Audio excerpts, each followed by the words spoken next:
There are stories hidden in the mist, tales of wisdom, of power, of stillness that moves the heavens themselves. Long before the modern world found its rhythm, a single man stood among the clouds and asked, "What if strength could be gentle?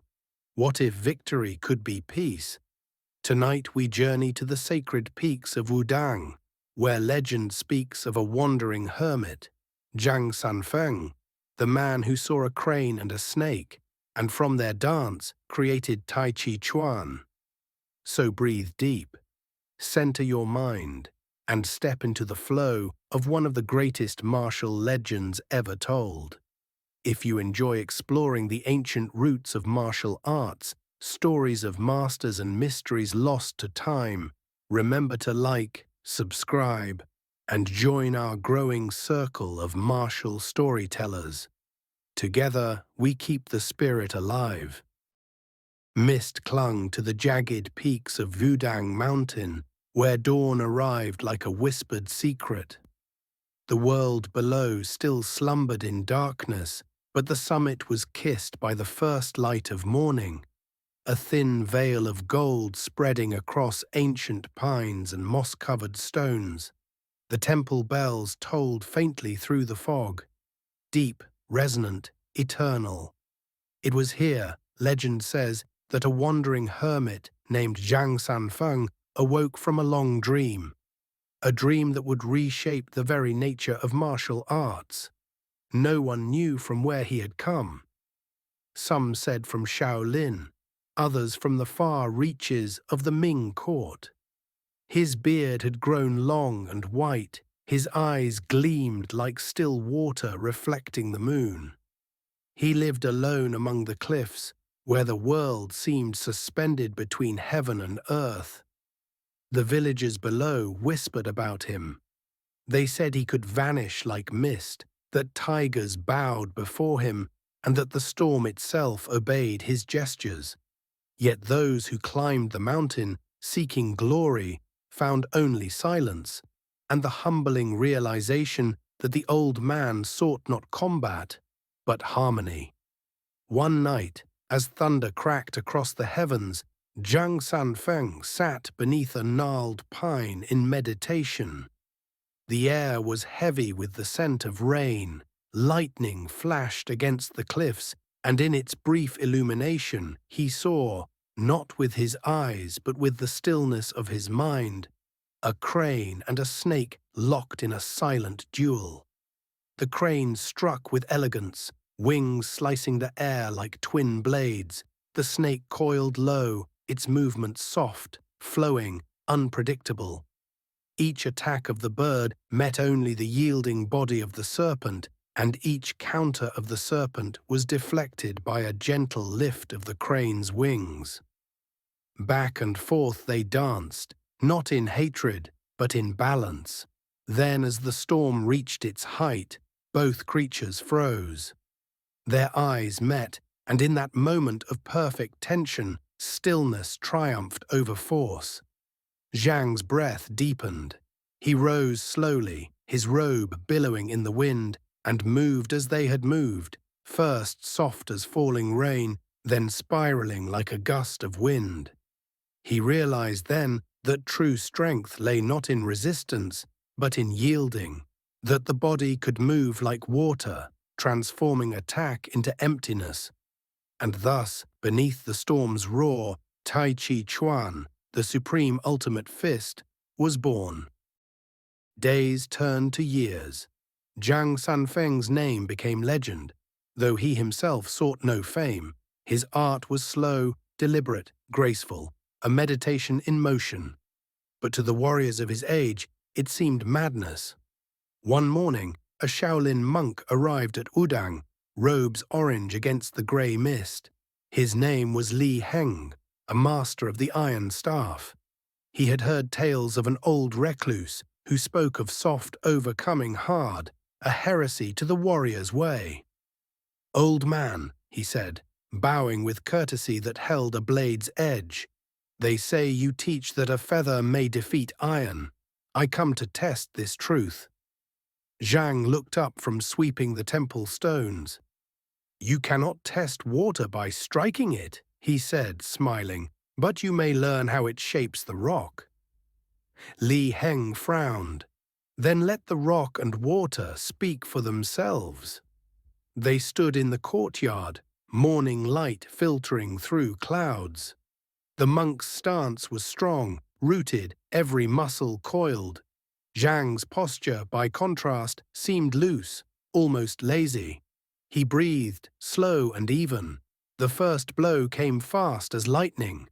The staff arced toward Zhang's temple, but where the strike should have landed, the old man simply wasn't there. His robe whispered like silk, his body turning with the current of the motion, hand guiding the staff aside. The monk pressed harder, his strikes a storm. Yet each found only emptiness, deflected by what felt like the wind itself. Finally, Li Heng stumbled forward, his own momentum carrying him to his knees. Zhang placed a gentle palm upon his shoulder, not pushing but merely being, and the monk's balance vanished, sending him softly to the ground. The courtyard fell silent, but for the sound of a single pine cone falling onto stone. Breathing heavily, Li Heng looked up. "This is not fighting." Zhang nodded. "Nor is it losing. To know when not to strike is the highest form of victory." Zhang Sanfeng taught that Tai Chi was not born from power, but from the principle of the Tao, the eternal balance between yin and yang. "When one is hard, become soft," he said. "When one is full, become empty. When one advances, I recede. When one recedes, I advance. This is the rhythm of all things." He would often meditate at dawn, tracing the symbol of the Tai Chi, the swirling black and white fish, in the sand with a stick. "Here," he would say to his few disciples, "is the story of heaven and earth. Within every force is its opposite. Within weakness lies strength. When you move, move as the clouds drift, neither hurried nor still, yet ever flowing." His students began to record his teachings, though many were too subtle to capture. The movements he devised were based on natural forces, the spiral of wind, the roll of waves, the sway of bamboo. Each motion held meaning, and each pause held power. But peace never remains untested. Word of Zhang's art reached the ears of a regional warlord, General Han Zhen, whose armies had long sought to dominate the mountain regions. The general, renowned for his unmatched spear, believed no soft art could stand against the discipline of iron ranks and hardened warriors. He sent envoys to summon Zhang to his court, demanding that the hermit demonstrate his so-called supreme skill. Zhang declined politely. The general, insulted, marched his men up Wudang Mountain, banners snapping in the cold wind. They found the old man sitting cross-legged before his hut, boiling tea over a small fire. "Master Zhang," the general announced, "your refusal shames me before my men. Show me this art of softness, or I shall burn this mountain clean of your illusions." Zhang poured 2 cups of tea, sliding one across the table. "The mountain is not mine to burn," he said gently, "and the art you seek is not for demonstration, but understanding." Han Zhen's eyes hardened. "Then perhaps I'll learn it through battle." He thrust forward with his spear, the air slicing open with its force. But Zhang did not flinch. As the spearhead neared, he moved, a slow spiraling turn that caught the shaft in his sleeve, redirecting its path as effortlessly as wind bends a reed. The weapon spun from the general's grip, striking the ground behind him. The soldiers gasped. Han Zhen staggered, his fury rising, yet he saw in Zhang's gaze not mockery, but compassion. Power, Zhang said softly, is like fire. It can protect or it can destroy. The art of Tai Chi is to carry the flame without being burned. Han Zhen lowered his head. Teach me. From that day, the general's armies never returned to the mountain in anger. Years passed, and the mountain grew quiet again. Zhang Sanfeng's disciples spread his teachings, each interpreting them in their own way.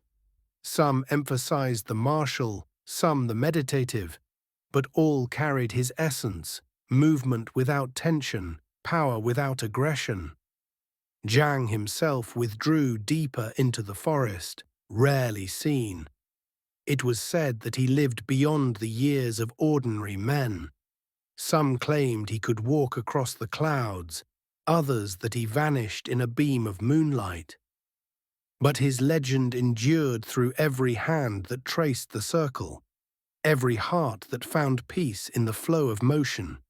He once wrote on a silk scroll before disappearing, "When the body moves like water, the mind rests like the moon on still waves. When hardness meets softness, the storm calms within. The fist that yields conquers.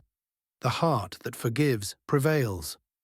Centuries later, Tai Chi Chuan would evolve into many forms: Chen, Yang, Wu, Sun, each a branch from the same root.